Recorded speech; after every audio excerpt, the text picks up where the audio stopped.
राधे राधे प्रिय भक्तजनों, आपका स्वागत है आपके अपने YouTube channel magical world of Achyut पर। आज हम इस वीडियो में वैभव लक्ष्मी व्रत की कथा सुनेंगे। एक बड़ा शहर था। इस शहर में लाखों लोग रहते थे। पहले के ज़माने के लोग साथ साथ रहा करते थे और एक दूसरे के काम आते थे, पर नए ज़माने के लोगों का स्वरूप भी बदला हुआ है। सब अपने अपने काम में ही रत रहते हैं। किसी को किसी की परवाह नहीं रहती। घर के सदस्यों को भी एक दूसरे की परवाह नहीं होती। भजन कीर्तन, भक्ति भाव, दया, परोपकार जैसे संस्कार अब कम हो गए हैं। शहर में बुराइयां बढ़ गई थी। शराब, जुआ, रेस, व्यभिचार, चोरी, डकैती बहुत से गुनाह शहर में होते थे। कहावत है कि हजारों निराशाओं में एक आशा की किरण छिपी होती है। इस तरह इतनी सारी बुराइयों के बावजूद शहर में कुछ अच्छे लोग भी रहते थे।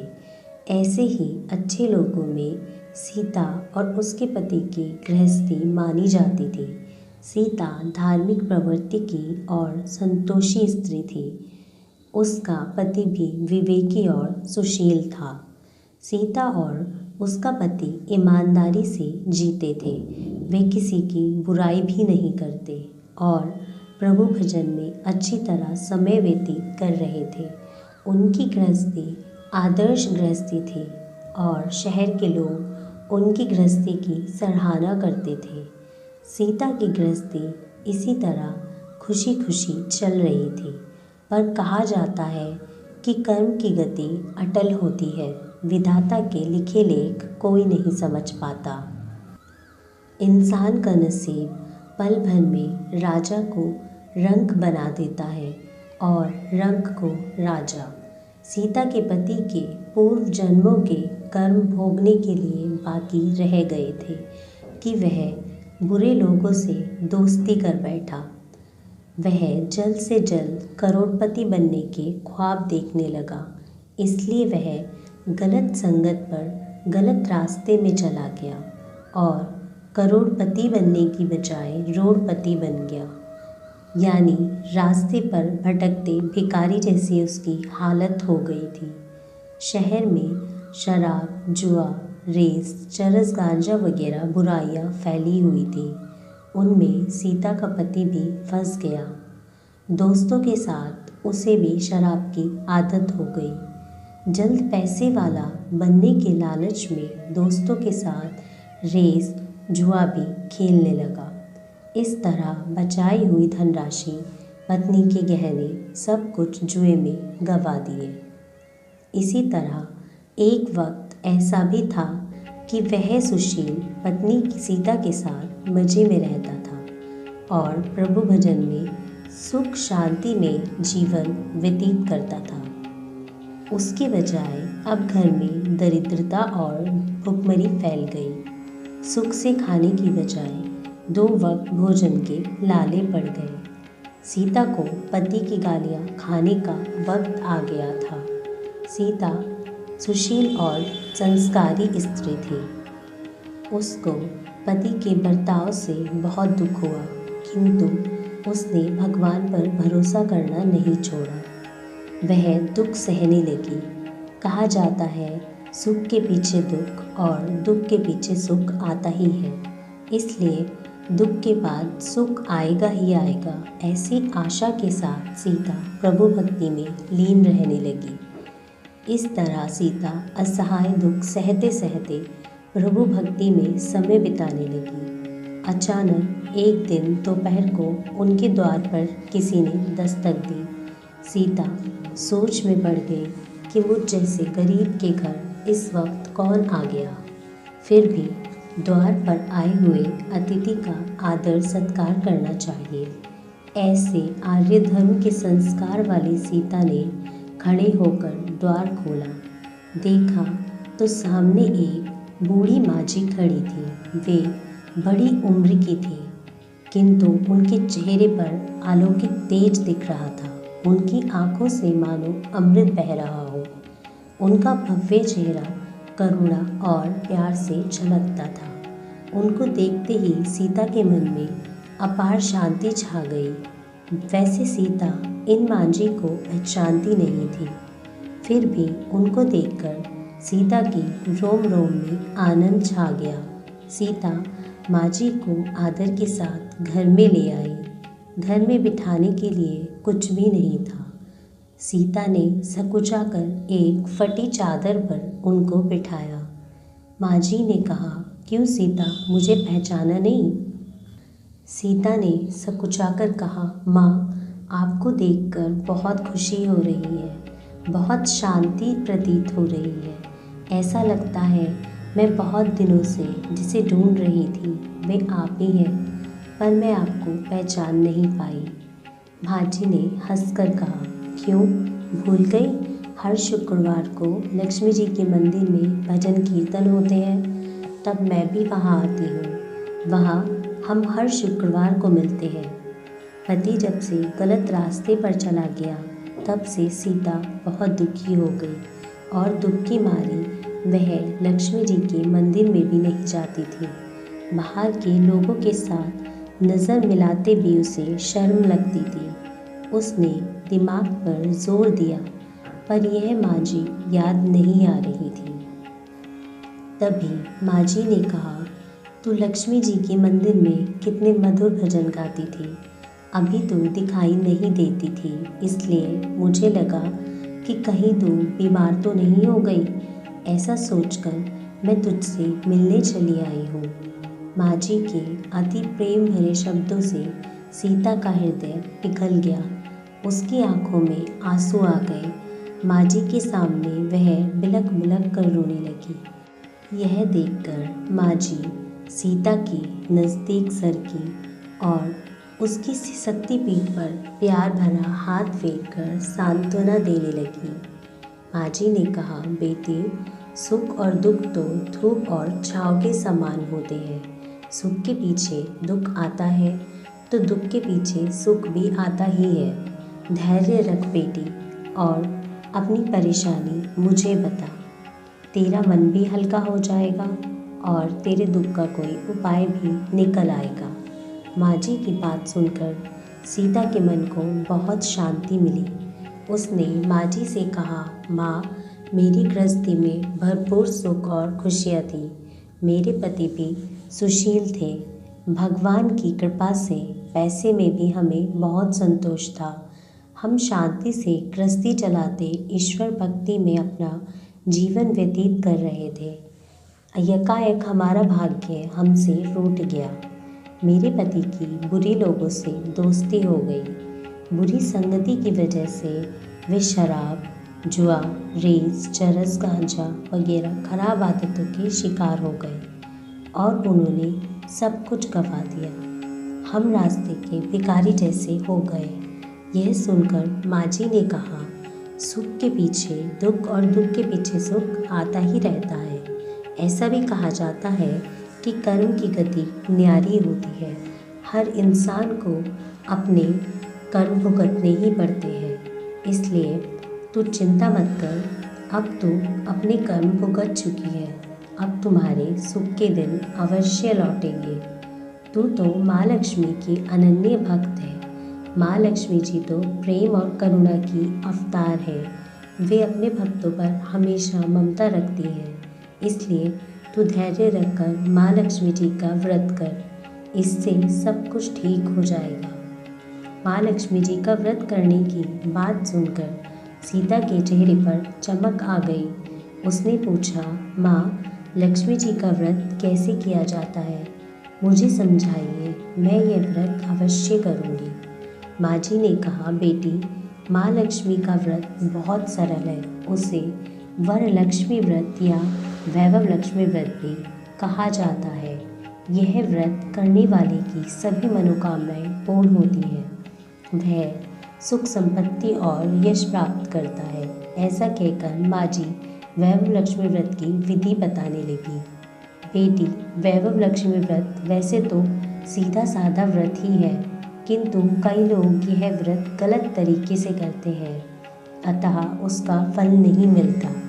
कई लोग कहते हैं कि सोने के गहनों की हल्दी कुमकुम से पूजा करो, बस हो गया व्रत, तभी उसका फल मिलता है। सिर्फ सोने के गहनों की पूजा करने से फल मिल जाता तो सभी आज लखपति बन गए होते। सच बात तो यह है कि सोने के गहनों का विधि से पूजन करना चाहिए। व्रत के उद्यापन की विधि भी शास्त्रीय होनी चाहिए, तभी यह वैभव लक्ष्मी व्रत पूर्ण फल देता है। यह व्रत शुक्रवार को करना चाहिए। सुबह स्नान करके स्वच्छ वस्त्र पहनो और सारा दिन मन में जय माँ लक्ष्मी नाम का स्मरण करते रहो। किसी की चुगली भी नहीं करनी चाहिए। शाम को पूर्व दिशा में मुंह करके बैठे, सामने पाटा रखकर उसके ऊपर रुमाल रखो। रुमाल पर चावल का छोटा सा ढेर रख दो। उस ढेर पर पानी से भरा तांबे का कलश रखकर कलश पर एक कटोरी रखो। उस कटोरी में एक सोने का गहना रखो। सोना न हो तो चांदी का भी चलेगा, चांदी का भी न हो तो नगद रुपया भी चलेगा। बाद में घी का दीपक जलाकर धूप सुलगाकर रखो। माँ लक्ष्मी जी के बहुत स्वरूप हैं और माँ लक्ष्मी को श्रीयंत्र अति प्रिय है, अतः वैभव लक्ष्मी व्रत विधि अनुसार करते वक्त सर्वप्रथम श्रीयंत्र और लक्ष्मी जी के विविध स्वरूपों का सच्चे भाव से दर्शन करो। उसके बाद लक्ष्मी स्तवन का पाठ करो। बाद में कटोरी में रखे हुए गहने या रुपयों को हल्दी कुमकुम और चावल का टीका लगाकर पूजन करो और लाल रंग का फूल चढ़ाओ। शाम को कोई मीठी चीज़ बनाकर उसका प्रसाद रखो। हो सके या ना हो तो शक्कर या गुड़ भी चल सकता है। फिर आरती करके 11 बार सच्चे हृदय से जय माँ लक्ष्मी बोलो। बाद में 11 या 21 शुक्रवार व्रत करने का दृढ़ संकल्प माँ के सामने करो और आपकी जो भी मनोकामना हो वह पूरी करने को माँ लक्ष्मी से विनती करो। फिर माँ का प्रसाद बांट दो और थोड़ा प्रसाद अपने लिए रखो। अगर आप में शक्ति हो तो सारा दिन उपवास रखो। सिर्फ प्रसाद खाकर शुक्रवार करो, नहीं तो एक बार शाम को प्रसाद ग्रहण करते वक्त खाना खा लो। अगर थोड़ी शक्ति भी न हो तो 2 बार भोजन कर सकते हो। बाद में कटोरी में रखा गहना ले लो। कलश का पानी तुलसी क्यारी में डाल दो और चावल पक्षियों को डाल दो। इसी तरह शास्त्रीय विधि अनुसार व्रत करने से उसका फल अवश्य मिलता है। इस व्रत के प्रभाव से सब प्रकार की विपत्ति दूर होकर आदमी मालामाल हो जाता है। संतान न हो तो उसे संतान की प्राप्ति होती है। सौभाग्यवती स्त्री का सौभाग्य अखंड रहता है। कुंवारी लड़की को मन भावन पति मिलता है। सीता यह सुनकर आनंदित हो गई। फिर पूछा, माँ, आपने वैभव लक्ष्मी व्रत की जो शास्त्रीय विधि बताई है मैं वैसे अवश्य करूँगी, किंतु इसका उद्यापन किस तरह करना चाहिए यह भी कृपा करके मुझे बताइए। माँ जी ने कहा, 11 या 21 जो भी मन्नत मांगी हो उतने शुक्रवार यह वैभव लक्ष्मी व्रत पूरी श्रद्धा और भावना से करना चाहिए। व्रत के आखिरी शुक्रवार को जो शास्त्रीय विधि अनुसार उद्यापन विधि करनी चाहिए वह मैं तुझे बताती हूँ। आखिरी शुक्रवार को खीर या नैवेद्य रखो। पूजन विधि हर शुक्रवार को जैसे करते हैं वैसे ही करनी चाहिए। पूजन विधि के बाद श्रीफल फोड़े और कम से कम 7 कन्या या सौभाग्यशाली स्त्रियों को कुमकुम का तिलक लगाकर वैभव लक्ष्मी व्रत की एक पुस्तक उपहार में दे देनी चाहिए और सभी को खीर का प्रसाद देना चाहिए। फिर धन लक्ष्मी स्वरूप, वैभव लक्ष्मी स्वरूप माँ लक्ष्मी की छवि को प्रणाम करें। माँ लक्ष्मी जी का यह स्वरूप वैभव देने वाला है। प्रणाम करके मन ही मन भावुकता से माँ की प्रार्थना करते वक्त कहें कि हे माँ धन लक्ष्मी, हे माँ वैभव लक्ष्मी, मैंने सच्चे हृदय से आपका वैभव लक्ष्मी व्रत पूर्ण किया है। हे माँ, हमारी मनोकामना पूर्ण करे, हम सबका कल्याण करे। जिसे संतान न हो उसे संतान देना, सौभाग्यशाली स्त्री का सौभाग्य अखंड रखना, कुंवारी लड़की को मनभावन पति देना। आपका यह चमत्कारी वैभव लक्ष्मी व्रत जो करे उसकी सब विपत्ति दूर करना, उसको सुखी करना। हे माँ, आपकी महिमा अपरंपार है। इस तरह माँ की प्रार्थना करके माँ लक्ष्मी जी के धन लक्ष्मी स्वरूप की भाव से वंदना करो। माँ जी के मुख से वैभव लक्ष्मी व्रत की शास्त्रीय विधि सुनकर सीता भाव विभोर हो उठी। उसे लगा मानो अब सुख का रास्ता मिल गया हो। उसने आंखें बंद करके मन ही मन उसी क्षण संकल्प लिया कि हे वैभव लक्ष्मी माँ, मैं भी माँ जी के कहे मुताबिक श्रद्धा से शास्त्रीय विधि अनुसार वैभव लक्ष्मी व्रत 21 शुक्रवार तक करूँगी और व्रत का शास्त्रीय विधि अनुसार उद्यापन भी करूँगी। सीता ने संकल्प करके आंखें खोली तो सामने कोई भी नहीं था। वह विस्मित हो गई कि माँ जी कहाँ गई। यह माँ जी दूसरी कोई नहीं थी, साक्षात लक्ष्मी जी ही थी।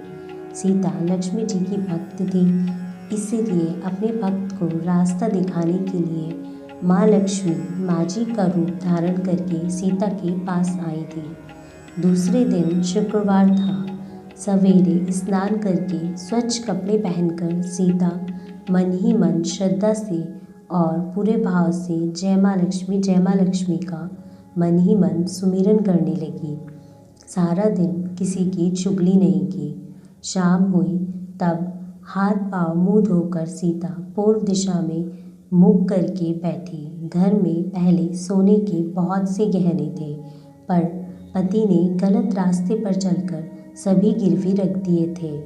अब जो गहना था उसे धोकर सीता ने कटोरी में रख दिया। सामने पाटे पर रुमाल रखकर मुट्ठी पर चावल का ढेर किया। उस पर तांबे का कलश पानी भरकर रखा। उसके ऊपर गहना कटोरी में रखा।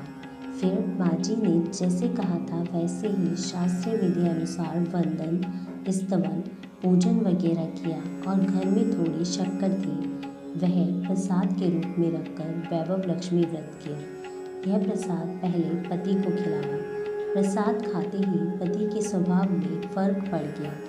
उस दिन उसने सीता को मारा नहीं, सताया भी नहीं। सीता को बहुत आनंद आया। उसके मन में वैभव लक्ष्मी व्रत के लिए श्रद्धा और बढ़ गई। सीता ने पूर्ण श्रद्धा भक्ति से 21 शुक्रवार तक वैभव लक्ष्मी व्रत किया। 21वें शुक्रवार को माँ जी के कहे अनुसार उद्यापन करके 7 स्त्रियों को वैभव लक्ष्मी व्रत की 7 पुस्तकें उपहार में दी। फिर माँ जी के धन लक्ष्मी स्वरूप की छवि को वंदन करके भाव से मन ही मन प्रार्थना की, हे माँ लक्ष्मी, मैंने आपका वैभव लक्ष्मी व्रत करने की मन्नत मांगी थी, आज वह पूर्ण हुई। हे माँ, मेरी हर विपत्ति दूर करो, हम सबका कल्याण करो। जिसे संतान न हो उसे संतान देना, सौभाग्यवती स्त्री का सौभाग्य अखंड करना, कुंवारी लड़की को मनभावन पति देना। आपका यह चमत्कारी वैभव लक्ष्मी व्रत जो करे उसकी सभी विपत्ति दूर करना, सबको सुखी करना। हे माँ, आपकी महिमा अपरंपार है। ऐसा बोलकर लक्ष्मी जी के धनलक्ष्मी स्वरूप की छवि को प्रणाम किया। इस तरह शास्त्रीय विधि पूर्वक सीता ने श्रद्धा से व्रत किया और तुरंत ही उसे फल मिला। उसका पति गलत रास्ते पर चला गया था, वह अब अच्छा आदमी बन गया और कड़ी मेहनत करके व्यवसाय करने लगा। माँ लक्ष्मी की वैभव लक्ष्मी व्रत के प्रभाव से उसको ज़्यादा मुनाफा होने लगा। उसने सीता के गिरवी रखे गहने भी छुड़ा लिए। घर में धन की बाढ़ सी आ गई। पहले जैसी सुख शांति घर में छा गई। वैभव लक्ष्मी व्रत का प्रभाव देखकर मोहल्ले की दूसरी स्त्रियां भी शास्त्रीय विधि पूर्वक वैभव लक्ष्मी व्रत करने लगी। हे माँ धनलक्ष्मी, जैसे आप सीता पर प्रसन्न हुई उसी तरह आपका व्रत करने वाले सभी पर प्रसन्न होना, सबको सुख शांति समृद्धि देना। जय धनलक्ष्मी माँ, जय वैभव लक्ष्मी माँ।